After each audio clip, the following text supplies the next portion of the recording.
اعوذ باللہ من الشیطان الرجیم بسم اللہ الرحمن الرحیم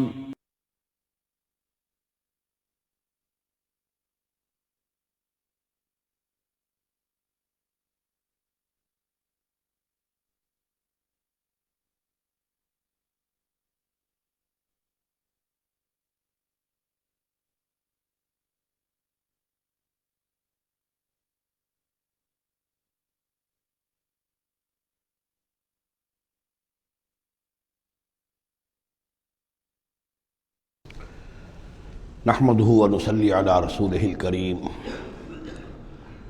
اما بعد فاعوذ بالله من الشیطان الرجیم بسم اللہ الرحمن الرحیم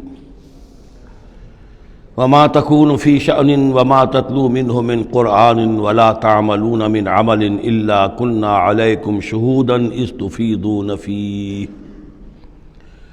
وما يعزب عن ربك من مثقال ذرة في الأرض ولا في السماء ولا أصغر من ذلك ولا أكبر إلا في كتاب مبين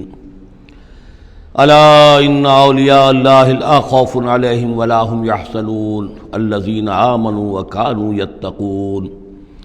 لهم البشرى في الحياة الدنيا وفي الآخرة لا تبديل لكلمات الله ذلك هو الفوز العظيم صدق الله العظيم وما تكون في شان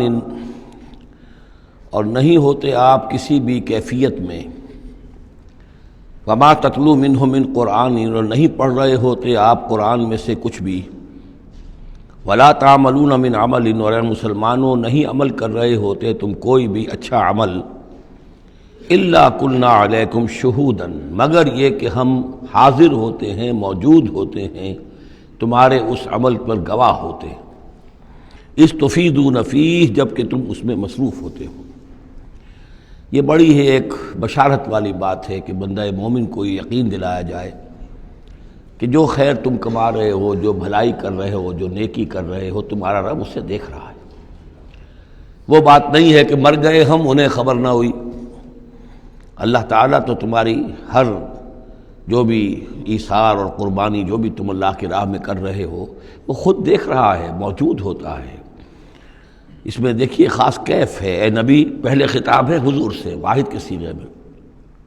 اے نبی، آپ جس کیفیت میں بھی ہوتے ہیں، ما تکون فی شان وما تتلو منہ من قرآن، اور جو قرآن میں سے آپ پڑھ رہے ہوتے ہیں، کوئی حصہ، کوئی صورت خود پڑھ رہے ہوں، پڑھ کر سنا رہے ہوں، اور اب رخ بدلا ہے اہل ایمان کی طرف، مسلمانوں کی طرف۔ ولا تعملون من عمل، اور اے مسلمانوں جو عمل بھی تم کرتے ہو، من عمل کہ جو اچھا عمل ہو، نیک عمل ہو، الا کنا علیکم شہودا ہم تم پر تمہارے پاس موجود ہوتے ہیں، استفیدون فیہ جب کہ تم اس میں مصروف ہوتے ہو۔ وما یعزب عن ربک، اور نہیں غائب ہوتا آپ کے رب سے، من مثقال ذرۃ فی الارض زمین میں ایک ذرے کے برابر بھی کوئی شے، ولا فی السماء نہ آسمان میں، ولا اصغر من ذالک نہ ہی اس سے کم تر کوئی شے ہے، ولا اکبر نہ اس سے بڑی، الا فی کتاب مبین مگر یہ کہ وہ ایک روشن کتاب میں درج ہے۔ یہ روشن کتاب ہے اللہ تعالیٰ کا علم قدیم۔ الا ان اولیاء اللہ لا خوف علیہم ولا هم یحزنون، آگاہ ہو جاؤ اللہ کے دوستوں پر نہ کوئی خوف ہے نہ وہ حزن سے دوچار ہوں گے۔ یہ اولیاء اللہ کون ہیں؟ یہ کوئی علیحدہ سپیشیز نہیں ہے، علیحدہ نوع نہیں ہے، انسانوں ہی میں سے صاحب ایمان جو ایمان حقیقی سے بہرہ مند ہوں، جن کے دلوں میں یقین پیدا ہو چکا ہو، اور جو اللہ کے فضل و کرم سے مقام احسان پر فائز ہو چکے ہوں۔ ان تعبد اللہ کأنک تراہ فإن لم تکن تراہ فإنہ یراک، وہ اولیاء اللہ ہیں۔ اللہ ولی الذین آمنوا یخرجہم من الظلمات الی النور، یہ ہم سورہ بقرہ میں پڑھ آئے ہیں آیت الکرسی کے فوراً بعد۔ اللہ ولی ہے اہل ایمان کا، انہیں نکالتا ہے اندھیروں سے روشنی کی جانب، اور اہل ایمان ولی ہیں اللہ کے۔ الا ان اولیاء اللہ لا خوف علیہم ولا هم یحزنون، اللہ کے دوستوں پر، ساتھیوں پر۔ اب ظاہر بات ہے جو اللہ کا دوست ہوگا اس کے اندر اللہ کی غیرت ہوگی، وہ اللہ کے دین کو پامال دیکھ کر تڑپ اٹھے گا، اللہ کے شاعر کی بے حرمتی ہو رہی ہو وہ اس کو برداشت نہیں کر سکے گا۔ وہ تن من دھن لگا دے گا اللہ کے دین کو غالب کرنے کے لیے، وہ ہوگا اللہ کا ولی۔ یہ تو نہیں کہ صرف کوئی ایک لبادہ اوڑھ لیا ہو، ایک لباس جو ہے پہن لیا ہو اور صرف جو ہے خاص قسم کی شکل بنا لی ہو تو وہ اولیاء اللہ ہو جائیں گے۔ اولیاء اللہ تو وہ ہیں کہ جو واقعتاً اللہ کے ساتھ وہ تعلق رکھتے ہیں وفاداری کا، تو وہ ہیں اولیاء اللہ۔ اور یہ کون ہے اولیاء اللہ؟ اگلی آیت میں اس کی خود وضاحت کر دی، الذین آمنوا وکانوا یتقون۔ یہ کوئی نئی اسپیشیز نہیں ہے، انسانوں میں کوئی علیحدہ قسم کے انسان نہیں ہے، وہی انسان کہ جو صاحب ایمان ہو اور تقویٰ کی روش اختیار کرے۔ اور وہ تقویٰ ہم پڑھ چکے ہیں، اذا اتقوا وآمنوا وعملوا الصالحات ثم اتقوا وآمنوا ثم اتقوا واحسنوا واللہ یحب المحسنین، یہ سورہ مائدہ کے اندر آیت آ چکی ہے۔ یہ تقویٰ جو ہے درجہ بدرجہ اہل ایمان کو اور اونچے سے اونچے مدارج کی طرف لے جاتا ہے۔ لہم البشریٰ فی الحیات الدنیا، ان کے لیے دنیا کی زندگی میں بھی بشارتیں ہیں۔ یہ بشارت کس اعتبار سے ہے؟ جو ہم سورہ توبہ میں پڑھ چکے ہیں کہ هل تربصون بنا الا احدى الحسنیین، ہمارے لیے تو دو اچھائیوں کے سوا کسی تیسری چیز کا تصور ہی نہیں۔ بشارت ہی بشارت ہے، کوئی تکلیف بھی آئی ہے تو ہمارے رب کی طرف سے آئی ہے۔ لن یصیبنا الا ما كتب اللہ لنا هو مولانا، اس پہ گھبرانے کی کیا بات ہے؟ دوست کی طرف سے اگر کوئی شے آئی ہے اور پھر یہ کہ ہمیں پتہ ہے کہ اس میں ہمارا خیر ہے، اسی میں بھلائی ہے۔ ایک چیز ناگوار تو ہے، بچے کو انجیکشن لگا ہے تو رو تو رہا ہے وہ، لیکن معلوم ہے کہ اس کے والدین کو تو معلوم ہے کہ یہ اس کے علاج کے لیے ہمیں ٹیکہ لگوا رہے ہیں۔ تو تکلیف بھی دنیا میں اللہ کی طرف سے آتی ہے، بندہ مومن سمجھتا ہے یہ میرے حق میں خیر ہے، بھلائی ہے، میرے لیے تو خیر ہی خیر ہے، شر کا سوال ہی نہیں۔ لہم البشریٰ فی الحیات الدنیا وفی الآخرہ، اور آخرت میں بھی لا تبدیل لکلمات اللہ، اللہ کی باتوں کو کوئی بدل نہیں کر سکتا۔ ذالک هو الفوز العظیم، یہی بہت بڑی کامیابی ہے۔ ولا یحزنک قولہم، اور اے نبی ان کی بات سے آپ رنجیدہ نہ ہوں۔ ان العزت للہ جمیعا، عزت کل کی کل اللہ کے اختیار میں ہے، اللہ کے ہاتھ میں ہے۔ هو السمیع العلیم، وہ سب کچھ سننے والا اور جاننے والا ہے۔ الا ان للہ من فی السماوات ومن فی الارض، آگاہ ہو جاؤ، اللہ ہی کی ملکیت ہے اور اللہ ہی کا ہے جو کچھ بھی ہے اور جو بھی ہے آسمانوں میں اور جو بھی ہے زمین میں۔ وما یتبع الذین یدعون من دون اللہ شرکاء، اور یہ لوگ جو اللہ کے سوا کسی اور کو پکار رہے ہیں وہ کوئی شرکاء نہیں ہے جنہیں وہ پکار رہے ہوں، اور نہیں ان کا اتباع کر رہے۔ ان یتبعون الا الظن، وہ تو ظن ہے، اٹکل پچو ہے، ان کے اپنے تصورات و توہمات ہیں۔ ان یتبعون الا الظن وان هم الا یخرصون، وہ صرف ظن و تخمین اور اٹکل پچو کے پیچھے پڑے ہوئے ہیں۔ هو الذی جعل لكم الليل لتسكنوا فیہ والنہار مبصرا، وہی ہے جس نے تمہارے لیے رات کو بنا دیا ہے تاکہ تم اس میں سکون پکڑو، آرام کرو، استراحت ہو، اطمینان اور سکون ہو۔ والنہار مبصرا، اور دن کو بنا دیا دکھلانے والا، روشن، تاکہ اس میں تم کام کرو، اپنی معاشی جدوجہد کرو۔ ان فی ذلک لآیات لقوم یسمعون، یقیناً اس میں آیات ہیں، نشانیاں ہیں ان لوگوں کے لیے جو حقیقتاً سنتے ہوں۔ قالوا اتخذ اللہ ولدا سبحانہ، انہوں نے کہا کہ اللہ نے اولاد اختیار کی ہے، وہ پاک ہے اس سے۔ هو الغنی، وہ بے نیاز ہے۔ یہ لفظ یہاں بہت اہم ہے، غنی، بے نیاز ہے۔ اس کا کیا تعلق ہے اولاد نہ ہونے سے؟ اصل میں انسان کو اولاد کی تمنا اس لیے ہوتی ہے کہ اسے یہ معلوم ہے کہ مجھے مرنا ہے، میں تو فانی ہوں، میری اولاد کے ذریعے سے میرا نام زندہ رہے گا۔ انسان کے اندر جو ایک خواہش ہے کہ میرا نام باقی رہے، میری یاد باقی رہے، تو اس کا تسلسل ہے جو اولاد کے ذریعے سے۔ اللہ تعالیٰ چونکہ فانی نہیں ہے، باقی ہے، اسے کسی اولاد کی احتیاج نہیں ہے، وہ ہمیشہ خود قائم رہنے والا ہے، اس لیے اس کی شان اس سے بہت بلند ہے کہ اسے اولاد کی حاجت ہو۔ هو الغنی، وہ تو اس سے غنی ہے، بے نیاز ہے۔ لہو ما فی السماوات و ما فی الارض، اسی کا ہے جو کچھ کہ ہے آسمانوں میں اور جو کچھ کہ ہے زمین میں۔ ان عندکم من سلطان بہذا، نہیں ہے تمہارے پاس کوئی سند، کوئی دلیل اس چیز کے لیے کہ تم نے اللہ کے لیے اولاد تراش لی ہے۔ اتقولون علی اللہ ما لا تعلمون، کیا تم اللہ کی طرف منسوب کر رہے وہ چیزیں جن کے لیے تمہارے پاس کوئی علم نہیں، کوئی دلیل نہیں، کوئی سند نہیں۔ قل ان الذین یفترون علی اللہ الکذب لا یفلحون، کہہ دیجئے وہ لوگ جو اللہ تعالیٰ کی طرف جھوٹ باتیں منسوب کرتے ہیں، افتراء کرتے ہیں، وہ کبھی فلاح نہیں پائیں گے۔ متاع فی الدنیا،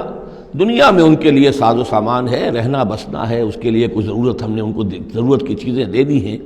ثم الینا مرجعہم، پھر ہماری طرف ان سب کا لوٹنا ہے۔ ثم نذیقہم العذاب الشدید بما کانوا یکفرون، اور پھر ہم انہیں مزہ چکھائیں گے بہت سخت عذاب کا ان کے کفر کی وجہ سے جو وہ کرتے رہے تھے۔ اب یہ صرف 2 رکوع اس سورہ مبارکہ میں آ رہے ہیں جو انباء الرسل کے ہیں، اور اس میں جیسا کہ میں نے عرض کیا حضرت نوح جو اولین ہیں اور حضرت موسیٰ جو آخری ہیں، ان دونوں کا تو صراحتاً ذکر ہے، بیچ میں صرف حوالہ دیا گیا ہے، کسی کا نام نہیں۔ حضرت نوح کا ذکر صرف آدھے رکوع پر ہے، حضرت موسیٰ کا قدر تفصیل کے ساتھ 1.5 رکوع ہے۔ اس کے برعکس ہو جائے گا اگلی صورت میں سورہ ہود میں حضرت نوح علیہ السلام کے ذکر پر 2 رکوع ہیں طویل، اور حضرت موسیٰ کا صرف ایسے ہی تذکرہ ہے، صرف حوالے کے طور پر۔ وَاتْلُ عَلَيْهِمْ نَبَأَ نُوحٍ، اور ان کو ذرا سنائیے نوح کی خبر، اذ قال لقومہ، جبکہ انہوں نے کہا اپنی قوم سے، یا قوم ان کان کبر علیکم مقامی، اے میری قوم کے لوگوں اگر تم پر بہت بھاری گزر رہا ہے میرا کھڑا ہونا، و تذکیری بآیات اللہ، اور اللہ کے آیات سے تمہیں نصیحت کرنا، شاق گزر رہا ہے، مذاق اڑاتے ہو تم، مجھ پر آوازیں کستے ہو، تم پر بہت شاق گزر رہا ہے میرا یہ سارا عمل، فعلی اللہ توکلت، تو میں نے تو اللہ پر توکل کیا ہے، فاجمعوا امرکم، تو اپنا سارے جو بھی ذرائع ہیں ان کو جمع کر لو، وشرکاکم، اور تمہارے سارے شریک جو ہیں انہیں بلا لو، ثم لا یکن امرکم علیکم غمۃ، پھر تم پر تمہارا معاملہ جو ہے کسی اشتباہ میں نہ رہ جائے، ثم اقضوا الی ولا تنظرون، پھر جو فیصلہ میرے بارے میں کرنا ہے کر گزرو اور مجھے کوئی مہلت مت دو۔ یہ جو انداز ہے چیلنج کا، اور یہ اس سے پتہ چلتا ہے کس درجے دل دکھ چکا تھا حضرت نوح علیہ السلام کا، استہزاء سے، تمسخر سے، مذاق سے۔ اللہ کا ایک بندہ ہے، 950 برس بیت چکے ہیں، کوئی سن کر نہیں دے رہا ہے، تو اس وقت جو آخری بات، اچھا اب جو کچھ تم کر سکتے ہو، میرا کوئی بگاڑ سکتے ہو بگاڑ لو، اپنی ساری قوت جمع کر لو، جیسا کہ اس سے پہلے آ چکا ہے، اور بھی انبیاء نے اس طرح کی بات کہی۔ پھر بالآخر فَإِن تَوَلَّيْتُمْ، اور پھر اگر تم یہ نہ کرو، اگر تم اس کھلے مقابلے میں بھی نہ آؤ، اور اس میں اس بات کا خیال موجود ہے، یعنی اس بات کا امکان موجود ہے کہ ان کے دل میں چور ہو کہ ہم اس کے خلاف کوئی اقدام کریں، اسے قتل کر دیں، نوح کے خلاف کوئی اور ہم اور ایسا اقدام کریں تو پتہ نہیں کوئی مصیبت ہم پر نہ آ جائے، لہذا یہ سارا جو انداز تھا حضرت نوح علیہ السلام کا، اس کے باوجود پھر وہ فرما رہے ہیں وَإِن تَوَلَّيْتُمْ، اگر تم نہیں کچھ کرتے، فَمَا سَأَلْتُكُم مِّنْ أَجْرٍ، تو پھر ذرا غور کرو، میں نے جو بھی تمہاری خدمت کی ہے آج تک، تمہیں جو دین کی طرف بلایا ہے، دعوت دی ہے، میں نے کبھی تم سے کوئی اجر مانگا ہے؟ میں نے تم سے کوئی اجرت تو طلب نہیں کی، تم سے کوئی شاباش تک نہیں مانگی، میں نے تم سے کوئی مدد نہیں مانگی، تم سے کوئی اجرت نہیں مانگی۔ ان اجری الا علی اللہ، میرا اجر تو اللہ کے ذمے ہے، وامرت ان اکون من المسلمین، اور مجھے حکم ہوا ہے کہ میں اس کے فرما بردار بندوں میں سے رہوں۔ فکذبوہ، تو انہوں نے پھر ٹلا دیا اس کو، فنجیناہ، تو ہم نے نجات دے دی اس کو، ومن معہ فی الفلک، اور جو بھی اس کے ساتھ تھے اس کی کشتی میں، وجعلناہم خلائف، اور انہی کو پھر ہم نے خلفاء بنا دیا زمین کے اندر، پھر انہی کو خلافت عطا کی، انہی کو جانشین بنایا۔ وَأَغْرَقْنَا الَّذِينَ كَذَّبُوا بِآيَاتِنَا، اور غرق کر دیا ان لوگوں کو جنہوں نے ہماری آیات کی تکذیب کی تھی۔ فَانظُرْ كَيْفَ كَانَ عَاقِبَةُ الْمُنذَرِينَ، تو دیکھو کیسا انجام ہوا ان کا جنہیں خبردار کر دیا گیا تھا۔ ثُمَّ بَعَثْنَا مِن بَعْدِهِ رُسُلًا، پھر ہم نے بھیجا ان کے بعد بہت سے رسولوں کو، الی قومہم، اپنی اپنی قوموں کی طرف، فجاءوہم بالبینات، تو وہ سب کے سب آئے ان کے پاس روشن دلیلیں لے کر، فما کانوا لیؤمنوا بما کذبوا بہ من قبل، لیکن وہ جس چیز کے انکار پر اڑ چکے تھے وہ ساری روشن دلیلیں دیکھنے کے باوجود بھی اس کو ماننے والے نہ بنے۔ کذالک نطبع علی قلوب المعتدین، اسی طرح ہم مہر کر دیا کرتے ہیں حد سے تجاوز کرنے والوں کے دلوں پر۔ ثم بعثنا من بعدہم موسیٰ و ہارون، اب یہ دیکھیے وہ جو ایک لنک جو ہے جو میں نے آپ کو بتایا تھا، ایک چین ہے، حضرت نوح، حضرت ہود، حضرت صالح، حضرت لوط، حضرت شعیب اور حضرت موسیٰ، یہ 6 کا ذکر قرآن مجید میں بار بار آتا ہے۔ یہاں پر حضرت نوح کا اور حضرت موسیٰ کا، درمیان میں صرف ثم بعثنا من بعدہم رسلا، اور بھی رسول آئے، ان کا یہاں صراحتاً تذکرہ نہیں ہے۔ پھر ہم نے بھیجا ان کے بعد موسیٰ اور ہارون کو الی فرعون و ملئہ، فرعون اور اس کے سرداروں کی جانب، بے آیاتنا، اپنی نشانیوں کے ساتھ، فاستکبروا وکانوا قوم مجرمین، انہوں نے استکبار کیا اور وہ تھے مجرم قوم، گناہگار لوگ۔ فلما جاءهم الحق من عندنا، تو جب ان کے پاس ہمارے پاس سے ان تک ہمارے پاس سے حق پہنچا، قالوا ان ھذا لسحر مبین، تو انہوں نے کہا یہ تو کھلا جادو ہے۔ قال موسیٰ تقولون للحق لما جاءکم، موسیٰ نے کہا ان سے کہ کیا تم حق کے لیے کہہ رہے ہو، یہ حق ہے جو تم پر آیا ہے اور جو تم تک پہنچا ہے، اسحر ھذا، کیا یہ جادو ہے؟ ولا یفلح الساحرون، اور ساحر تو کبھی فلاح نہیں پایا کرتے۔ قالوا اجئتنا لتلفتنا عما وجدنا علیہ آباءنا، انہوں نے کہا موسیٰ کیا تم ہمارے پاس آئے ہو کہ تم ہمیں پھیر دو ان چیزوں سے، ان طریقوں سے، ان رسوم سے، ان ریتوں سے، ان رواجوں سے کہ جس پر ہم نے پایا اپنے آباء و اجداد کو، وَتَكُونَ لَكُمُ الْكِبْرِيَاءُ فِي الْأَرْضِ، اور تم دونوں کے لیے ہی حکومت ہو جائے اور بلندی ہو جائے اور بڑائی ہو جائے زمین کے اندر۔ دونوں سے مراد حضرت موسیٰ اور حضرت ہارون علیہ السلام۔ وَمَا نَحْنُ لَكُمَا بِمُؤْمِنِينَ، اور ہم ہرگز تم دونوں کی بات ماننے والے نہیں ہیں۔ وَقَالَ فِرْعَوْنُ ائْتُونِي بِكُلِّ سَاحِرٍ عَلِيمٍ، اور فرعون نے کہا لے آؤ میرے پاس تمام جو ماہر اور جادوگر ہیں ان کو جمع کر لو۔ فلما جاء السحرة قال لهم موسى القوا ما انتم ملقون، تو جب وہ جادوگر آ گئے تو موسیٰ نے ان سے فرمایا کہ ڈالو جو تم ڈالنے والے ہو۔ فلما القوا، جب انہوں نے ڈالا، قال موسیٰ ما جئتم به السحر، موسیٰ نے فرمایا یہ جو تم لائے ہو، جو تم نے پیدا کیا، یہ جادو ہے۔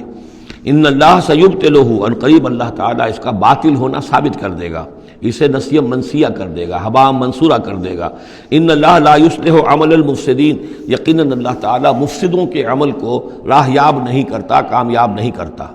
وَيُحِقُّ اللَّهُ الْحَقَّ بِكَلِمَاتِهِ، اور اللہ تعالیٰ تو حق کو حق ثابت کرتا ہے اپنے کلمات سے، وَلَوْ كَرِهَ الْمُجْرِمُونَ، خواہ یہ مجرموں کو کتنا ہی ناگوار ہو۔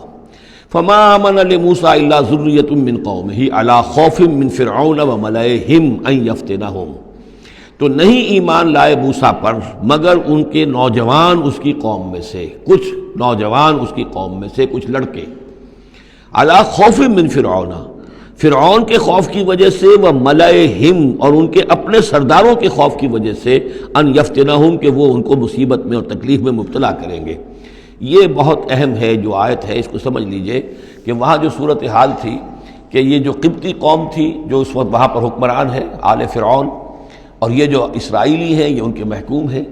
لیکن محکوم قوموں میں سے بھی اکثر ایسے لوگ ہوتے تھے اور ہمیشہ ہوئے ہیں کہ حکمران قوم ان میں اپنے ایجنٹ بنا لیتے ہیں، ان میں سے کچھ لوگوں کو خطابات دے دیتے ہیں، جیسے ہمارے یہاں خان بہادر اور خان صاحب، اور یہ جو خطابات دے دے کے انگریزوں نے مسلمانوں میں اور ہندوؤں میں وہ اپنے ایجنٹ اور اپنے وفادار لوگوں کا ایک جتھا بنا لیا تھا۔ یہ لوگ ہوتے تھے تو ہندوستانی، لیکن ہر اعتبار سے برطانیہ کے خیر خواہ اور حکومت کے وفادار، اس کے لیے فوج کے لیے بھرتی کرانے میں تیز ہیں۔ تو اس طرح کے لوگ جو تھے اسرائیلی قوم میں بھی ایسے چودھری لوگ موجود تھے کہ جن کو کچھ دربار میں رسائی حاصل تھی، جن کو کچھ رسوخ حاصل تھا، اور وہ گویا کہ آل فرعون کے ایجنٹ بنے ہوئے تھے خود اپنی قوم کے اندر۔ یہ ہے وہ معاملہ کہ وہ ڈرتے تھے وہ لوگ، اگر ہم موسیٰ پر ایمان لے آئے تو یہ ہماری اپنی قوم کے جو چودھری لوگ ہیں، یہ خان صاحب اور جو یہ خان بہادر لوگ جو ہیں، یہ پھر ہمیں ستائیں گے، یہ ہماری رپورٹیں کریں گے اور ہماری جو ہے ان رپورٹوں کے اوپر گوشمالی ہوگی۔ فما آمن، لیکن یہ کہ بہرحال نوجوان خون ایسا ہوتا ہے کہ اس کے اندر پھر زیادہ مصلحت بینی نہیں ہوتی۔ جو ذرا ادھیڑ عمر کے لوگ ہوں وہ زیادہ مصلحت بین ہو جاتے ہیں، ان کی قوا میں اتنی طاقت بھی نہیں ہوتی، خون میں اتنا جوش بھی نہیں رہتا، تو نوجوان جو ہے وہ تو رزق دیتا ہے۔ تو یہ سارا پورا فلسفہ جو اس ایک آیت میں موجود ہے۔ فما آمن لموسیٰ الا ذریۃ من قومہ، خود اس کی قوم میں سے بھی، سب کے سب حضرت موسیٰ کو نبی ماننے والے نہیں تھے، نہیں مانی بات موسیٰ کی ان کی قوم میں سے بھی مگر کچھ نوجوانوں نے، کچھ نوجوان، کچھ لڑکوں نے، علی خوف من فرعون، فرعون کے خوف کی وجہ سے، وہ ملئہم، اور ان کے اپنے سرداروں کے خوف کی وجہ سے، ان یفتنہم، کہ وہ انہیں پرسیکیوٹ کریں گے، ان کو فتنے میں مبتلا کریں گے۔ وَإِنَّ فِرْعَوْنَ لَعَالٍ فِي الْأَرْضِ، اسی طرح کا ایک شخص قارون تھا۔ قارون جو ہے وہ قوم موسیٰ سے تھا، اسرائیلی تھا، لیکن یہ کہ سرکار دربار میں رسائی تھی، وفادار تھا حکومت کا، اسی کی وجہ سے بڑے بڑے ٹھیکے ملتے تھے، جیسے ہمارے ہاں ٹھیکیدار ہوتے تھے بڑے بڑے لوگ، تو اس کے پاس اتنی دولت جمع ہو گئی تھی۔ وہ سارا تذکرہ جو ہے آگے چل کر آئے گا سورہ قصص کے اندر۔ تھا تو قوم موسیٰ میں سے تھا، فرعونی تو نہیں تھا، لیکن یہ کہ وہ حضرت موسیٰ کے خلاف چالیں چلتا تھا، اور وہ ساری جو ہے وہ سرکار دربار کی جو خوشامد ہے وہ کام کرتا تھا، اسی سے پھر اس کو دولت ملتی تھی۔ وَإِنَّ فِرْعَوْنَ لَعَالٍ فِي الْأَرْضِ، اور یقیناً فرعون جو ہے وہ بہت سرکشی کر رہا تھا زمین میں، وَإِنَّهُ لَمِنَ الْمُسْرِفِينَ، اور یقیناً وہ بہت حد سے بڑھنے والا تھا۔ وَقَالَ مُوسَىٰ يَا قَوْمِ، اب انہوں نے ان سے جو بھی ایمان لے آئے تھے ان پر کہا، ان سے کہا، قَالَ يَا مُوسَىٰ قَوْمِ إِن كُنتُمْ آمَنتُم بِاللَّهِ، اب اگر تم اللہ پر ایمان لے آئے ہو، فَعَلَيْهِ تَوَكَّلُوا، تو اب اللہ پر توکل بھی کرو، إِن كُنتُم مُسْلِمِينَ، اگر تم واقعتاً فرما بردار ہو گئے ہو۔ فقالوا علی اللہ توکلنا، تو انہوں نے کہا ہاں آپ اللہ پر توکل کرتے ہیں، اپنا معاملہ اللہ کے حوالے کرتے ہیں۔ ربنا لا تجعلنا فتنة للقوم الظالمین، اے اللہ تو ہمیں ان ظالموں کے لیے تختہ مشق نہ بنا دے، اے اللہ ایسا نہ ہو کہ تو ہمارے ذریعے سے ان کو آزمائے، یعنی یہ کہ جیسے کہ ابو جہل ستا رہا تھا، ابو جہل کی آزمائش ہو رہی تھی، لیکن تختہ مشق حضرت یاسر حضرت سمیہ بن رہی تھی رضی اللہ تعالی عنہما، تو اے اللہ ہمیں نہ آزما، ہم پر ان کا زور نہ آزما، یعنی ہمیں تختہ مشق نہ بنا دے۔ وَنَجِّنَا بِرَحْمَتِكَ مِنَ الْقَوْمِ الْكَافِرِينَ، اور ہمیں اپنی خاص رحمت سے ان کافروں کی قوم سے نجات عطا فرما۔ وَأَوْحَيْنَا إِلَىٰ مُوسَىٰ وَأَخِيهِ، اور ہم نے وحی کر دی موسیٰ کو اور ان کے بھائی کو ہارون کو، أَن تَبَوَّآ لِقَوْمِكُمَا بِمِصْرَ بُيُوتًا، کہ تم اپنی قوم کے لیے مصر میں کچھ گھر معین کر لو، ان گھروں کے اندر جمع ہو کر اللہ کی یاد کیا کرو، جیسے کہ دار ارقم جو ہے مکہ مکرمہ میں محمد رسول اللہ صلی اللہ علیہ وسلم نے وہ ایک مقرر کر لیا تھا، وہیں پر آپ ٹھہرتے تھے، کوئی آتا تھا تو وہیں پر ملاقات ہوتی تھی۔ ان تبوأ لقومکما بمصر بیوتا، کہ تم کوئی معین کر لو مصر میں کچھ گھر، واجعلوا بیوتکم قبلۃ، اور اس کے علاوہ یہ کہ اپنے گھر بناؤ ہی قبلہ رخ،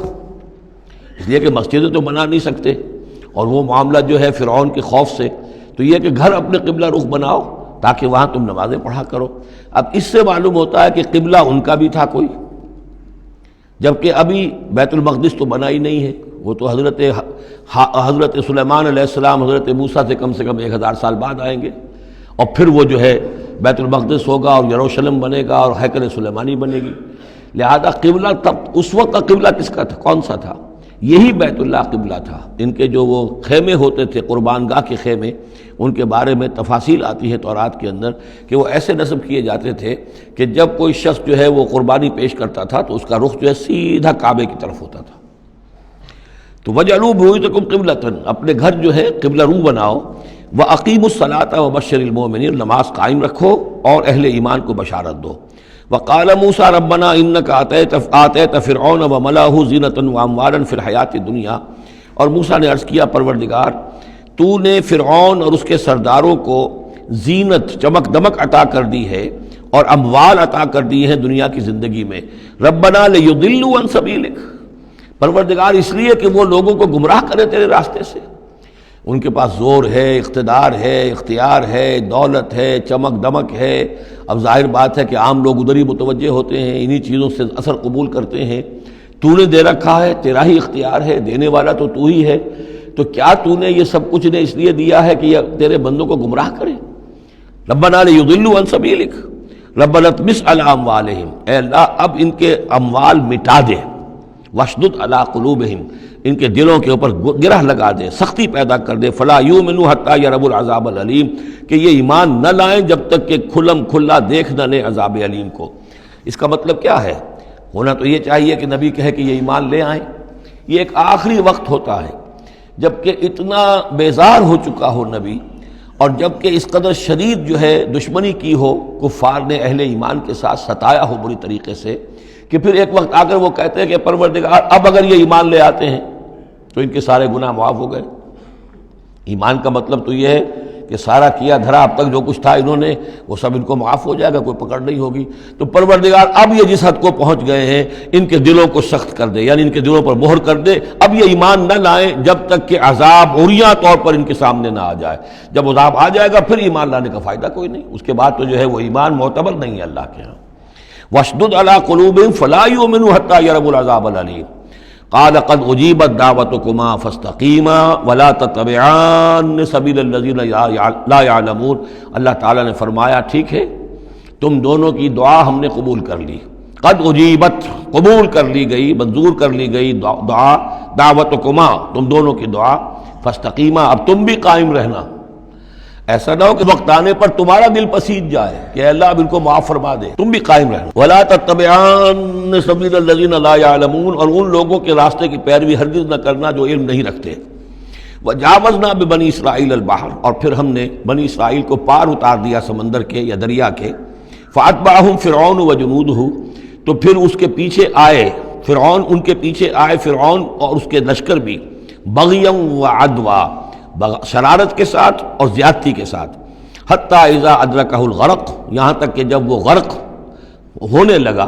پا لیا اسے غرق نے، یعنی فرعون جو ہے غرق ہونے لگا. قال آمنت انہ لا الہ الا الذی آمنت بہ بنو اسرائیل، اس نے کہا میں ایمان لایا اس پر کہ کوئی خدا نہیں ہے، کوئی الہ نہیں ہے سوائے اس کے کہ جس پر بنی اسرائیل ایمان لائے ہیں. وانا من المسلمین، اور میں اس کے فرما برداروں میں سے ہوں. الآن، کیا اب ایمان لا رہے ہو؟ وقد عصیت قبل، حالانکہ اس سے پہلے تم نافرمانی کرتا رہا. وکنت من المفسدین، اور تو نہایت فساد کرنے والوں میں سے تھا. فالیوم ننجیک ببدنک، تو اب آج ہم تمہارے بدن کو نجات دے دیں گے، یہ گلے سڑے گا نہیں، محفوظ رہے گا. لتکون لمن خلفک آیا، تاکہ تو اپنے بعد والوں کے لیے ایک نشانی بنا رہے. اس کی فرعون کی لاش جو ہے مل گئی تھی، صرف یہ کہ ناک پر سے کہیں سے کسی مچھلی نے کچھ کاٹا تھا، وہ صرف باقی ہے کہ پوری فرعون کی وہ لاش جو ہے محفوظ ہے. لتکون لمن خلفک آیہ وان کثیرا من الناس عن آیاتنا لغافلون، اور یقیناً بہت سے لوگ ہماری آیات سے غفلت ہی برتتے رہتے ہیں. وَلَقَدْ بَوَّأْنَا بَنِي إِسْرَائِيلَ مُبَوَّأَ صِدْقٍ، اور ہم نے بنی اسرائیل کو بہت ہی عمدہ جگہ فراہم کر دی. وَرَزَقْنَاهُم مِّنَ الطَّيِّبَاتِ، اور انہیں روزی دی بہت ہی اچھی پاکیزہ چیزوں کی. فَمَا اخْتَلَفُوا، تو انہوں نے نہیں اختلاف کیا. حَتَّىٰ جَاءَهُمُ الْعِلْمُ، یہاں تک کہ علم ان کے پاس آ گیا. ان ربک یقضی بینہم یوم القیامہ، یقیناً آپ کا رب فیصلہ کرے گا ان کے مابین قیامت کے دن. فیما کانوا فیہ یختلفون، جن چیزوں میں کہ وہ اختلاف کرتے رہے تھے. فإن كنت فی شک مما انزلنا الیک، پھر اگر تمہیں کوئی شک ہے اس چیز کے بارے میں کہ جو آپ پر نازل کی ہے ہم نے. بظاہر خطاب حضور سے ہے صلی اللہ علیہ وسلم، لیکن ظاہر بات ہے کہ حضور کے لیے کوئی امکان نہیں کہ آپ کو کوئی شک ہوتا. یہ بظاہر خطاب حضور سے ہے، لیکن یہ حقیقتاً خطاب ہو رہا ہے اہل مکہ سے کہ اگر تمہیں کوئی شک ہے اس چیز کے بارے میں جو محمد پر نازل ہوئی. لیکن یہ کہ بسا اوقات ایسا ہوتا ہے کہ جن سے کوئی بات کہنی ہوتی ہے اس سے اس قدر نفرت ہو چکی ہو کہ براہ راست انہیں خطاب کرنا بھی انسان کو پسند نہ ہو، تو پھر وہ کسی اور کو خطاب کر کے وہ بات کہتا ہے جو سنانی کسی اور کو ہوتی ہے. اگر تمہیں شک ہے اس چیز کے بارے میں کہ جو ہم نے اپنے اس بندے محمد پر نازل کی ہے صلی اللہ علیہ وسلم، فاسأل الذین یقرؤون الکتاب من قبلک، تو پھر پوچھ لیجئے ان لوگوں سے کہ جن کو کتاب دی گئی تھی آپ سے پہلے. لقد جاءک الحق من ربک، اے نبی آپ کے پاس حق آیا ہے آپ کے رب کی طرف سے. فلا تکونن من الممترین، تو ہرگز نہ ہو جائیں آپ شک کرنے والوں میں. پھر نوٹ کر لیجئے میرے نزدیک یہاں بظاہر خطاب حضور سے ہے، اصل میں روح سخن جو ہے وہ مشرکین عرب سے ہے. ولا تکونن من الذین کذبوا بآیات اللہ، اور بد بن جانا ہرگز ان لوگوں میں سے جنہوں نے اللہ کی آیات کو جھٹلایا. فتکون من الخاسرین، تو ہو جاؤ گے خسارہ پانے والوں میں سے. ان الذین حقت علیہم کلمۃ ربک لا یؤمنون، یقیناً جن لوگوں کے اوپر کہ تیرے رب کی بات واقع ہو چکی ہے، ثابت ہو چکی ہے، جو قانون خداوندی کی زد میں آ چکے ہیں، جو ضد اور ہٹ درمی کی وجہ سے اپنے دلوں پہ مہر کروا چکے ہیں،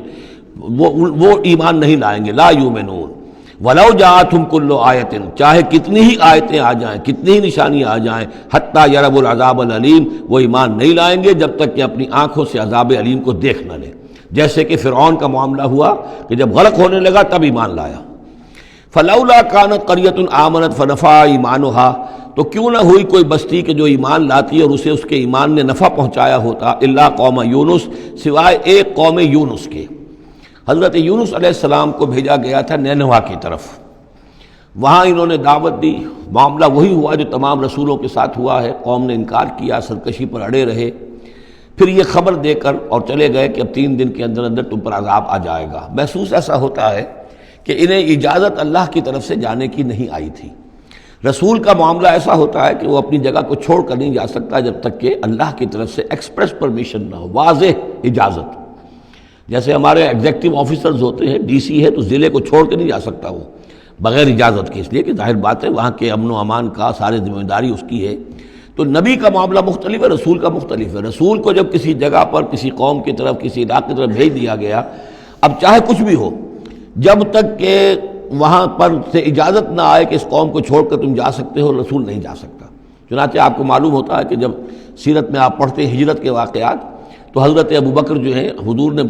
عام مسلمانوں کو اجازت دے دی تھی چلے جاؤ مدینے، لیکن خود انتظار میں تھے کہ اللہ کی طرف سے خصوصی اجازت آ جائے. حضرت ابوبکر پوچھتے رہتے تھے، اونٹنیاں تیار کی ہوئی تھیں، لیکن جب تک وہ اجازت نہیں آئی آپ وہاں سے روانہ نہیں ہوئے. تو ایسا محسوس ہوتا ہے کہ حمیت دین میں کچھ بہت زیادہ جوش آیا حضرت یونس علیہ السلام کے. بہرحال حمیت دینی اور اللہ کی غیرت جو ہے وہ اچھی شے ہے، لیکن وہ جوش کے اندر بس صرف یہ ان سے نظر انداز ہو گیا معاملہ کہ اپنی اللہ تعالیٰ کی طرف سے واضح اجازت آئے بغیر اپنی قوم کو چھوڑ کر چلے گئے. اس کا نتیجہ یہ نکلا کہ جب عذاب کے آثار شروع ہوئے اور قوم نے دیکھا کہ جو بات کہی تھی یونس نے وہ تو صحیح نکل رہی ہے، لہذا وہ پوری قوم نے توبہ کی، گڑ گڑائے، اپنے سب بچوں کو عورتوں کو لے کر باہر نکل آئے، مال مویشی سامان لے کر گڑ گڑا کر اللہ سے توبہ کی، تو اللہ نے ان کی توبہ کو قبول کر لیا. حالانکہ عذاب کے آثار شروع ہونے کے بعد توبہ قبول نہیں ہوتی، لیکن ایک استثناء ہے، چونکہ جو رسول بھیجے گئے تھے ان رسول کی طرف سے ذرا جلدی ہو گئی اور اجازت کے بغیر وہ اپنی قوم کو چھوڑ کر چلے گئے، لہذا اس جو بھی ڈیبٹ ہوا ہے رسول کے کھاتے میں اس کا کریڈٹ ہو گیا ہے اس قوم کو، اور اس کے لیے ایک استثناء قائم ہو گئی ہے پوری تاریخ کے اندر کہ وہ عذاب کے آثار آنے کے باوجود پھر انہوں نے توبہ کی اور اللہ نے ان کی توبہ کچھ عرصے کے لیے قبول کر لی، عذاب کو ٹال دیا. فلولا كانت قرية آمنت فنفعها ایمانها الا قوم یونس، تو کیوں نہ ہوئی کوئی بستی کو جو ایمان لے آتی، یعنی عذاب کے آثار شروع ہونے کے بعد اور پھر اسے اس کا ایمان لانا مفید ہوتا، سوائے قوم یونس کے. لما آمنوا، جب وہ ایمان لے آئی قوم، کشفنا عنہم عذاب الخزي فی الحیات الدنیا، ہم نے کھول دیا ان سے، ہٹا دیا ان سے دنیا کی زندگی میں وہ رسوا کن عذاب، ومتعناہم الی حین، اور ایک وقت معین کے لیے ہم نے انہیں اور مہلت دے دی، ایک فریش لیز آف ایگزسٹنس ان کو عطا کر دیا. وَلَوْ شَاءَ رَبُّكَ لَآمَنَ مَنْ فِي الْأَرْضِ كُلُّهُمْ جَمِيعًا، اور اگر آپ کا رب چاہتا ہے نبی صلی اللہ علیہ وسلم تو جو بھی زمین میں ہے سب کے سب ایمان لے آتے. یہ باتیں سورہ انعام میں بہت یعنی شد و مت کے ساتھ آ چکی ہیں. وہ ذروہ سلام ہے اس موضوع کا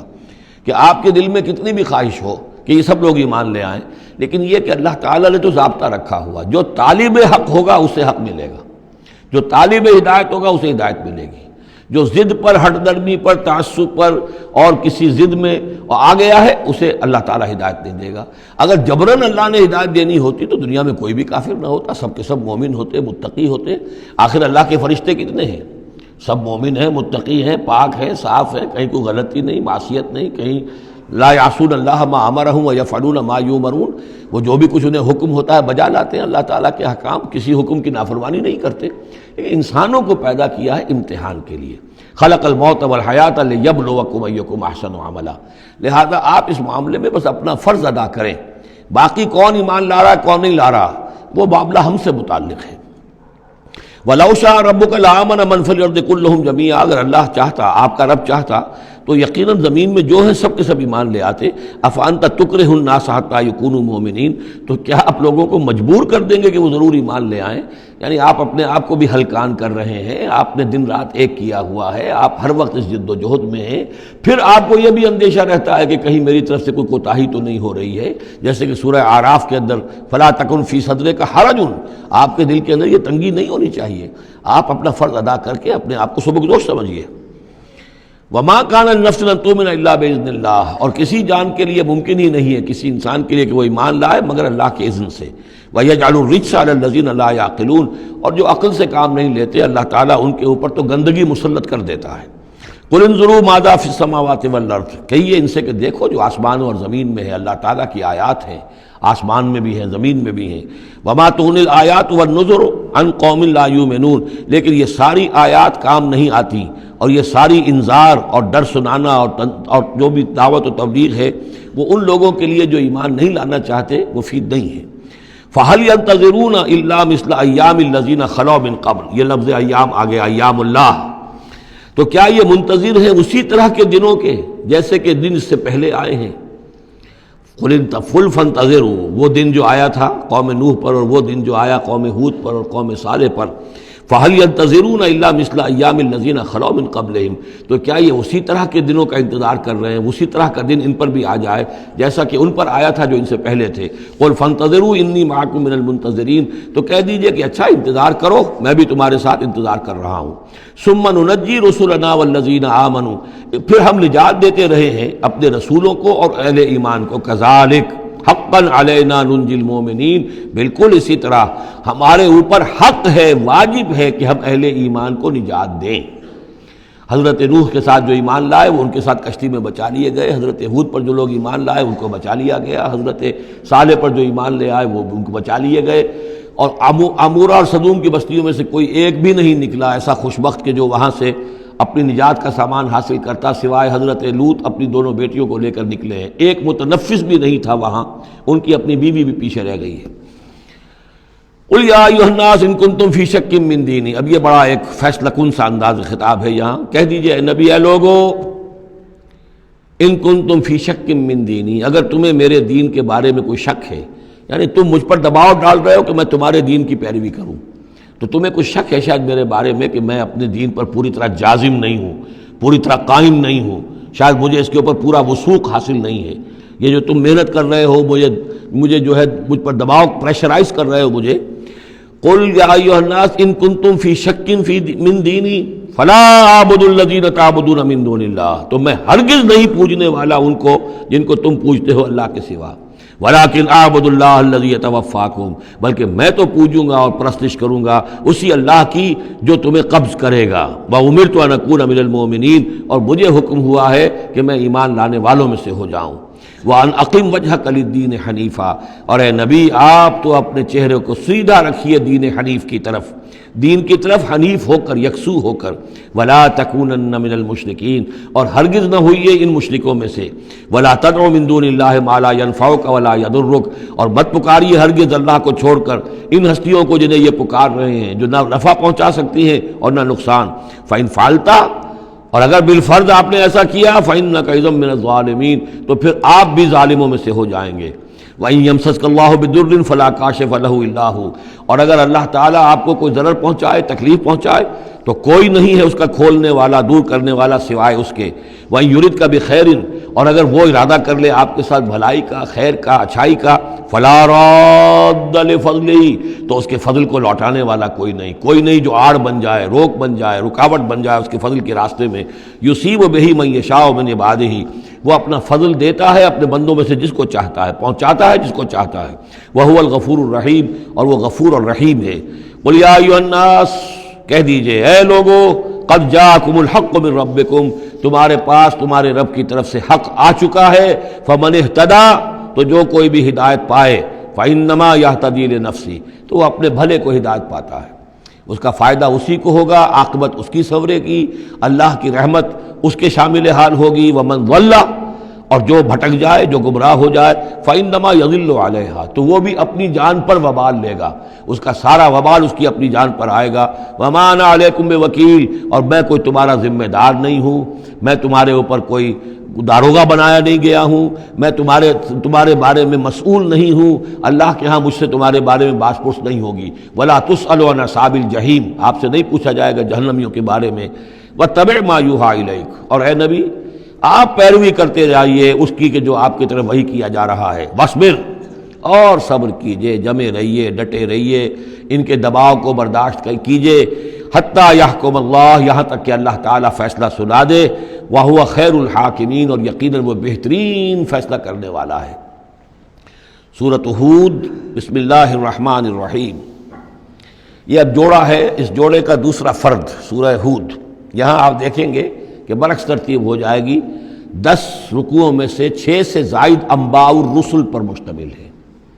اور جس میں سب سے تفصیلی ذکر جو ہے یہ حضرت نوح علیہ السلام کا ہے، اور آخر میں بہت ہی مختصر سا تذکرہ جو ہے حضرت موسیٰ کا ہے، باقی جیسے سورہ اعراف میں ایک ایک رکوع ایک ایک رسول کے لیے، وہی ترتیب آپ یہاں دیکھیں گے۔ بسم اللہ الرحمن الرحیم، الف لام را، کتاب احکمت آیاتہ ثم فصلت من لدن حکیم خبیر۔ الف لام را، یہ وہ کتاب ہے جس کی آیات پختہ کی گئی ہیں، مضبوط کی گئی ہیں، پھر ان کی تفصیل کی گئی ہے، انہیں کھولا گیا ہے اس ہستی کی طرف سے جو حکیم اور خبیر ہے، جو کمال حکمت والا اور باخبر ہے۔ اس کا ایک مفہوم یہ ہو سکتا ہے کہ قرآن مجید میں شروع میں جو صورتیں نازل ہوئی ہیں وہ چھوٹی چھوٹی لیکن بہت پروفاؤنڈ، چند الفاظ کے اندر معلوم ہوتا ہے کہ جیسے سورۃ العصر ہے، والعصر ان الانسان لفی خسر الا الذین آمنوا وعملوا الصالحات وتواصوا بالحق وتواصوا بالصبر، اب اس میں کل ہدایت موجود ہے، اور امام شافعی کے وہ اقوال جو ہیں میں نے اپنے کتابچے میں راہ نجات سورۃ العصر کی روشنی میں وہ سارے درج کیے ہیں،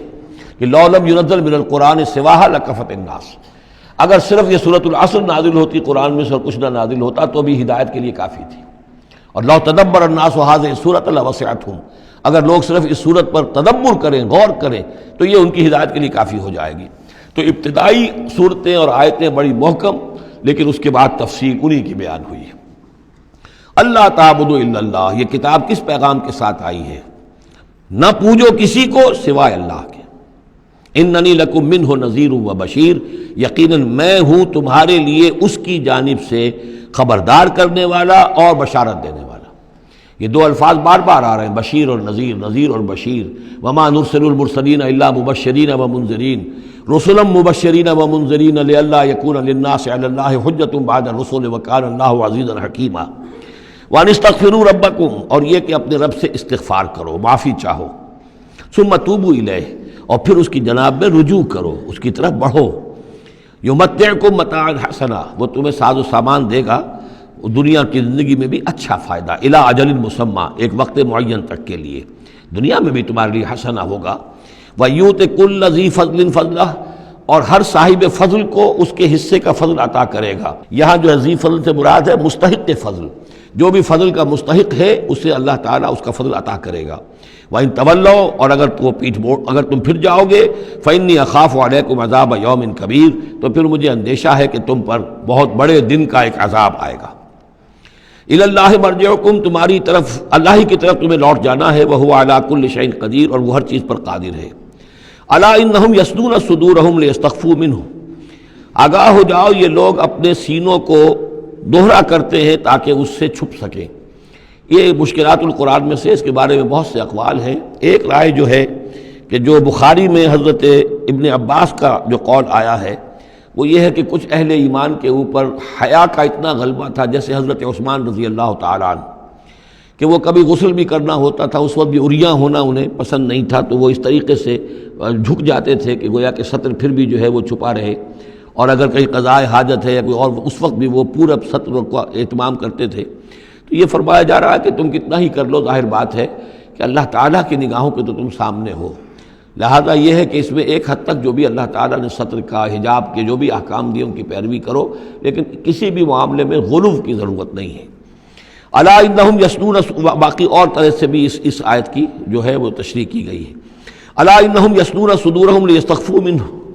آگاہ ہو جاؤ وہ اپنے سینوں کو دوہرا کرتے ہیں کہ اس سے چھپ سکیں اللہ سے. الا حین یستغشون ثیابہم،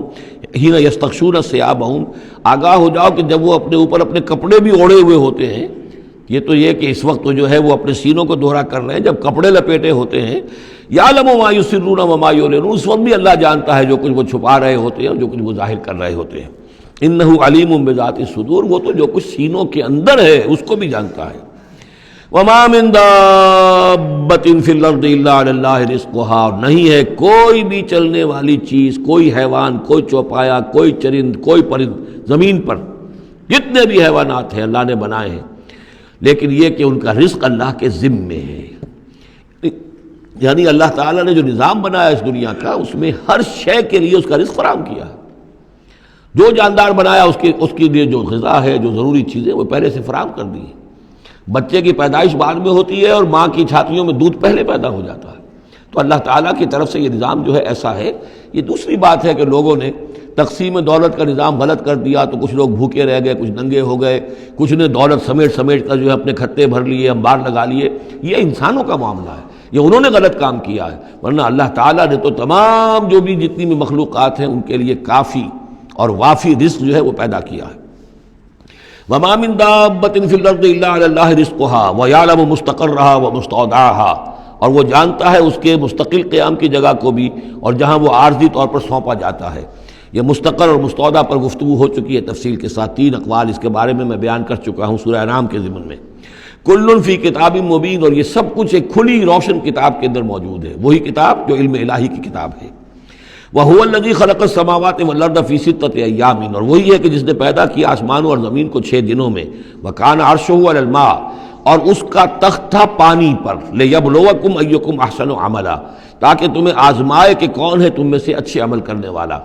یعنی یہ تخلیق جو ہے اور انسانی زندگی کا جو یہ حصہ جو اس دنیا میں گزرتا ہے، اس کا جو اصل مقصد ہے وہ ہے امتحان. قلزم ہستی سے تو ابھرا ہے مانند حباب، اس زیاں خانے میں تیرا امتحان ہے زندگی۔ باقی یہ کہ کان عرشہ علی الماء، اس کا تخت پانی پر تھا، اس کے معنی کیا ہیں؟ میرے نزدیک اب بھی یہ آیات متشابہات میں سے ہے، لیکن ایک انداز ایسا ہے کہ جس سے محسوس ہوتا ہے کہ شاید وہ اس کی طرف اشارہ کیا جا رہا ہو کہ یہ دنیا جب بنی ہے، یہ زمین جب ٹھنڈی ہونے لگی ہے تو ٹھنڈی ہو کر اس کے بخارات نکلے ہیں، اور وہ اس کے گرد جو فضا بنی ہے، ایٹماسفیئر، اس کے اندر یہ گیسز گئی ہیں۔ ان گیسز کے اندر جو ہے ہائیڈروجن اور آکسیجن کے ذریعے سے پھر پانی پیدا ہوا ہے، اور طویل عرصے تک بارشیں ہوتی رہیں، طویل عرصے تک، لاکھوں سال یہ کہتے ہیں کہ بارش ہوئی ہے۔ اور چونکہ جب زمین سکڑی ہے تو کہیں سے وہ اونچی ہو گئی، کہیں سے نیچی ہو گئی، سکڑتی ہے کوئی شے تو اس کے اندر نشیب و فراز پیدا ہو جاتے ہیں، تو بارش جب برسی ہے تو پھر یہ کہ سمندر وجود میں آئے ہیں۔ ابھی کوئی اور مخلوقات نہیں تھی،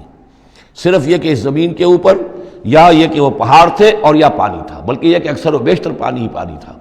پھر یہ کہ پانی اور جہاں پر مٹی پیدا ہوئی اور دلدلی علاقے بنے، اور دلدلی علاقوں کے اندر پھر وہ کچھ حیات جو ہے اس کی شکلیں پیدا ہوئی، چاہے وہ نباتاتی حیات تھی اور چاہے وہ حیواناتی حیات تھی۔ تو وہ جو ایک دور ہے جب کہ ابھی مخلوقات، اس زمینی مخلوقات کے اندر ابھی کوئی شے نہیں آئی تھی، کوئی حیوانات نہیں، کوئی سمندر کے کوئی جانور نہیں، کوئی زمین کے اوپر خشکی کے جانور نہیں، تو اس وقت جو ہے گویا کہ اللہ تعالیٰ کا جو تخت حکومت ہے اس زمین کی حد تک وہ پانی کے اوپر تھا۔ واللہ اعلم۔ وَلَئِن قُلْتَ، اور اگر آپ کہیں گے اِنَّكُمْ مَبْعُوثُونَ کہ تمہیں اٹھا لیا جائے گا من بعد الموت، موت کے بعد، لَيَقُولَنَّ تو کہیں گے وہ لوگ الَّذِينَ كَفَرُوا جنہوں نے کفر کیا، إِنْ هَذَا إِلَّا سِحْرٌ مُبِينٌ، نہیں یہ تو کھلا جادو ہے۔ وَإِنْ أَخَّرْنَا عَنْهُمُ الْعَذَابَ إِلَىٰ أُمَّةٍ مَّعْدُودَةٍ، اور اگر ہم مؤخر کیے رکھیں ان سے اپنے عذاب کو ایک خاص مدت تک کے لیے، معین مدت تک کے لیے، لَيَقُولُنَّ مَا يَحْبِسُهُ تو وہ کہتے ہیں کس چیز نے روک رکھا ہے، وہ جہاز کہاں نظر انداز ہو گیا، آتا کیوں نہیں؟ محمد بہت سال ہو گئے تمہیں کہتے ہوئے جہاز آئے گا اور وہ عذاب آئے گا، وہ کہاں ہے؟ ما یحبسو، کس سے نے اس کو روکا ہے؟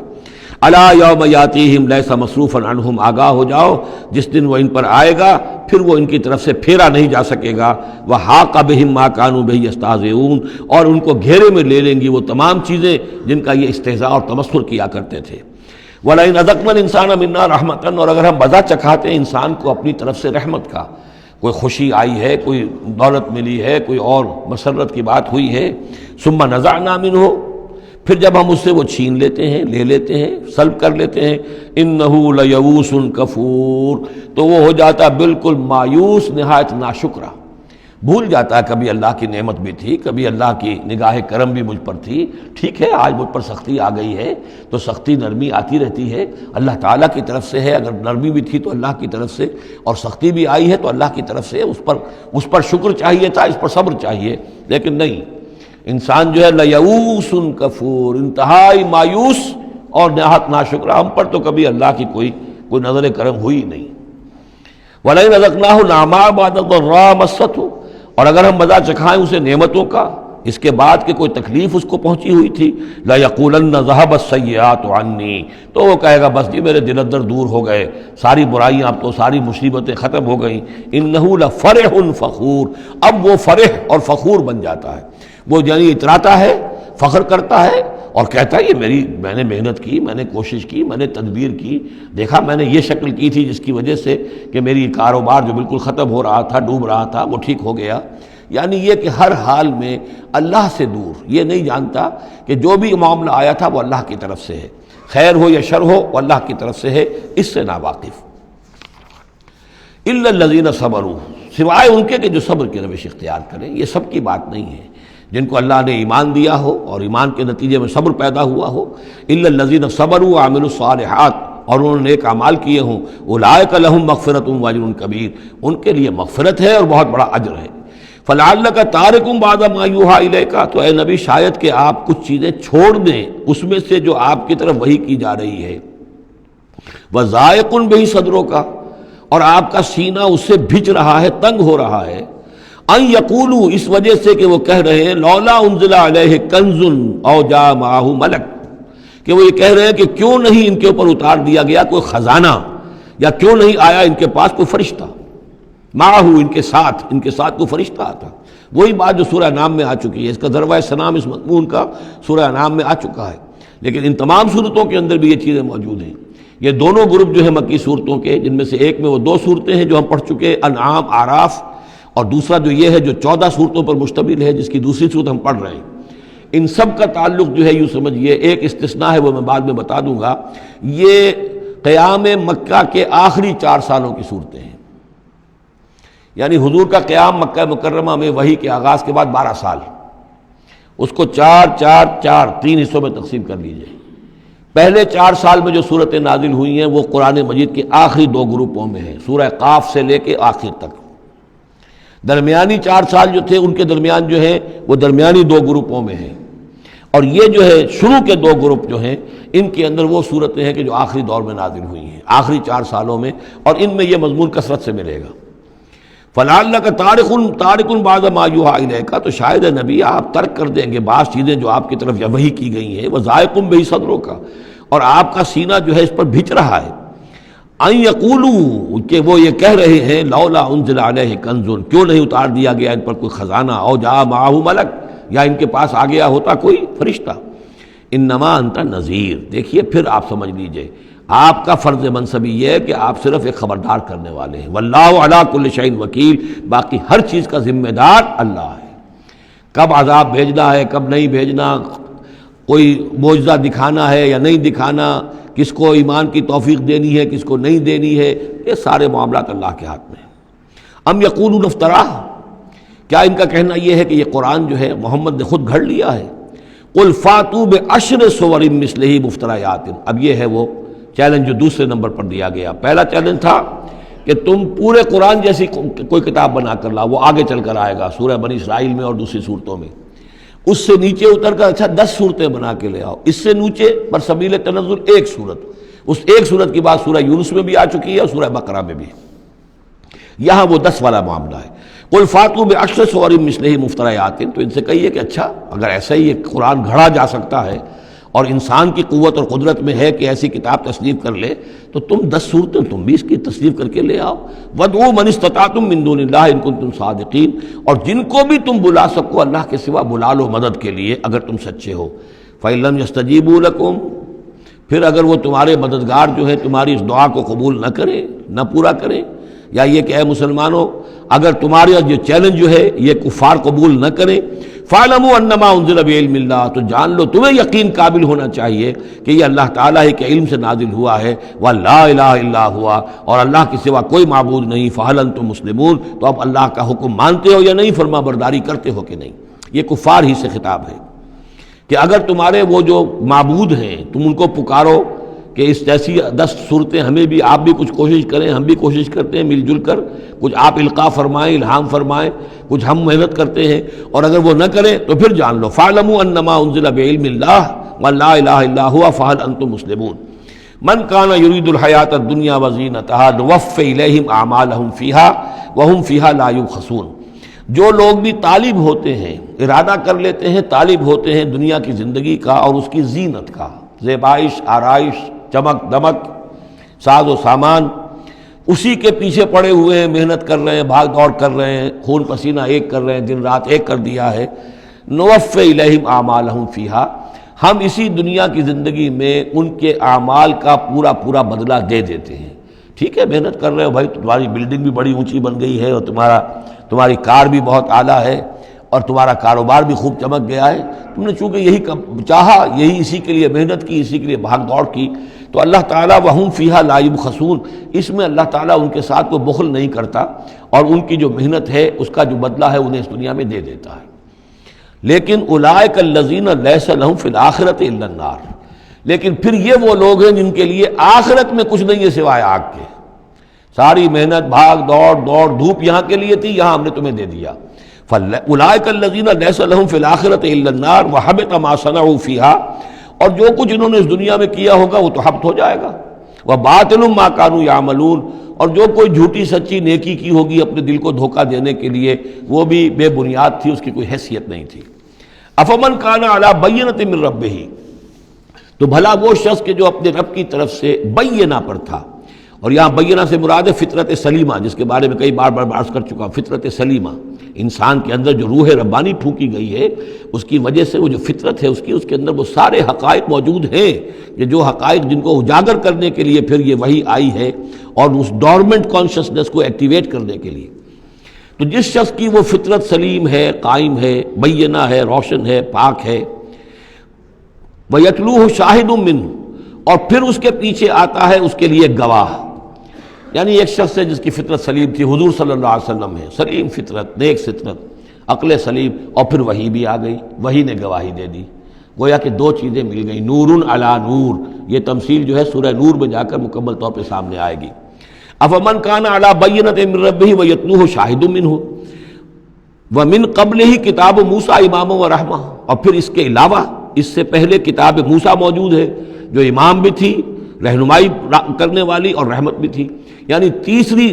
دوسری تصدیق ہو رہی ہے وہ تورات سے ہو رہی ہے. تو فطرت محمدی صلی اللہ علیہ وسلم وہ بینہ، وہ روشن خالص. پھر وہی جو آپ پر آ گئی نور علی نور. اور نمبر 3 تورات جو ہے اس کی تصدیق کر رہی ہے، یہ گویا کہ اور اضافی چیز. اولئک یؤمنون بہ، یہی لوگ ہیں کہ جو اس پر ایمان لائیں گے. ومن یکفر بہ من الاحزاب، اور جو اس کا انکار کریں گے، کفر کریں گے اس کتاب کا، من الاحزاب، ان تمام گروہوں میں سے، فرقوں میں سے، چاہے وہ مشرکین مکہ ہوں اور چاہے وہ اہل کتاب ہوں، فالنار موعدہ، تو پھر آگ ہی ان کے وعدے کی جگہ ہے. فلا تک فی مریۃ منہ، تو اے نبی آپ ان کے بارے میں کسی شک و شبے میں نہ رہیں. انہ الحق من ربک، یقیناً یہ حق ہے آپ کے رب کی طرف سے. ولکن اکثر الناس لا یؤمنون، لیکن اکثر لوگ ایمان لانے والے نہیں ہیں. ومن اظلم ممن افترى علی اللہ کذبا، اور کون زیادہ ظالم ہوگا، اس سے بڑھ کر ظالم ہوگا اس سے کہ جس نے اللہ پر جھوٹ باندھا، گھٹ کر کوئی چیز اللہ کی طرف منسوب کر دی. اولئک یعرضون علی ربہم، یہ وہ لوگ ہیں کہ جو پیش کیے جائیں گے اپنے رب کے سامنے. ویقول الاشہاد، اور لوگ کہیں گے، گواہی دینے والے کہیں گے، ہؤلاء الذین کذبوا علی ربہم، یہ وہ لوگ ہیں جنہوں نے جھوٹ کہا تھا اپنے رب پر. غلام احمد قادیانی کو کھڑا کیا جائے گا، یہ ہے وہ شخص کہ جس نے جھوٹ اپنی جو ہے باتیں منسوب کی ہیں اللہ کی طرف، جس نے بھی جھوٹی نبوت کا دعویٰ کیا. ہؤلاء الذین کذبوا علی ربہم، انہوں نے جھوٹ بولا اللہ پر اور تہمت باندھی اللہ پر کہ مجھ پر وہی بھیجی ہے. الا لعنت اللہ علی الظالمین، آگاہ ہو جاؤ ایسے ظالموں پر اللہ کی لعنت ہے. الذین یصدون عن سبیل اللہ، جو اللہ کے راستے سے روکتے ہیں. وَيَبْغُونَهَا عِوَجًا، اور اس میں کجیاں نکالتے ہیں، ڈھونڈتے ہیں، مین میخ نکالتے ہیں تاکہ لوگ جو ہے اس راستے کو اختیار نہ کریں. وَهُمْ بِالْآخِرَةِ هُمْ كَافِرُونَ، اور آخرت کے وہ بالکل انکاری ہیں اور منکر ہیں. اور اصل تو ان کی بیماری یہی ہے، آخرت کا انکار ہے، جس کی وجہ سے کہ ان کی عقلوں پر پردے پڑے ہوئے ہیں. آخرت سے جو ان کی بے رغبتی ہے، لا یرجون لقاءنا، جو سورہ یونس میں ہم نے بار بار پڑھا، وہ لوگ کہ جو ہم سے ملاقات کے امیدوار ہی نہیں. یہ ہے اصل میں کہ جو غفلت کی اصل جڑ اور بنیاد ہے. اولئک لم یکونوا معجزین فی الارض، یہ وہ لوگ ہیں کہ یہ ہرگز زمین میں عاجز کرنے والے نہیں ہیں. یہ شکست نہیں دے سکتے حق کو، یہ اللہ تعالیٰ کو شکست نہیں دے سکتے، اللہ کے رسول کو شکست نہیں دے سکتے. لم یکونوا معجزین فی الارض وما کان لهم من دون اللہ من اولیاء، اور نہ ہی ان کے اللہ کے سوا یا اللہ کے مقابلے میں کوئی مددگار اور حمایتی ہیں. یضاعف لهم العذاب، ان کے لیے تو عذاب بڑھایا جاتا رہے گا، دگنا کیا جاتا رہے گا. ما کانوا یستطیعون سمع وما کانوا یبصرون، اور وہ اس لیے کہ نہ تو وہ سننے کی صلاحیت رکھتے تھے اور نہ دیکھتے تھے، اندھے اور بہرے ہو گئے تھے. سم بکم عمی فہم لا یرجعون، اس لیے اب ان کے لیے عذاب جو ہے بڑھایا جاتا رہے گا. اولئک الذین خسروا انفسهم، یہ وہ لوگ ہیں جنہوں نے اپنے آپ کو ہلاک کر لیا، تباہ و برباد کر دیا. وضل عنہم ما کانوا یفترون، اور ان سے سب گم ہو کر رہ گئی وہ ساری افترا جو وہ کرتے رہے تھے. وہ کہاں گئے معبود، کہاں گئے من گھڑت خیالات، کہاں ہیں وہ شفعاء، کہاں ہیں وہ چھڑانے والے، وہ سب کے سب جو ضل عنہم ما کانوا یفترون، گم ہو گئے وہ سب کہ جس کا کہ انہوں نے افترا کیا تھا. لا جرم انہم فی الآخرۃ هم الاخسرون، تو اب اس میں کیا شک ہے کہ آخرت میں سب سے بڑھ کر خسارہ پانے والوں میں وہی ہوں گے. اکثر جو ہے افل کے بنا پر، افل التفضیل. ان الذین آمنوا وعملوا الصالحات، اس کے برعکس سائملٹینیس کنٹراسٹ کا قاعدہ، اس کے برعکس وہ لوگ جو ایمان لائے اور جنہوں نے نیک عمل کیے. وَأَخْبَتُوا إِلَىٰ رَبِّهِمْ، اور جو اپنے رب کے سامنے جنہوں نے عاجزی کی، گڑ گڑاتے رہے، تضرع اختیار کیا. اولئک اصحاب الجنہ، یہ ہوں گے جنت والے. ہم فیہا خالدون، وہ رہیں گے اس میں ہمیشہ ہمیش. مثل الفریقین کالاعمی والاصم والبصیر والسمیع، یہ جو دو گروہ ہیں، یہ فریقین ہیں، ایک اہل ایمان ہے اور ایک وہ ہے مشرک اور کافر۔ ان کی مثال ایسے ہے کہ ایک طرف تو ایک اندھا اور بہرا ہے، کل اعمیٰ والاصم، اندھا بھی ہے بہرا بھی ہے، اور دوسرا والبصیر والسمیع، جو دیکھتا بھی ہے اور سنتا بھی ہے۔ هل یستویان مثلا، کیا یہ برابر ہے مثال کے اعتبار سے؟ افلا تذکرون، تو کیا وہ نصیحت اخذ نہیں کرتے؟ بارک اللہ لی ولکم فی القرآن العظیم ونفعنی وإیاکم بالآیات والذکر الحکیم۔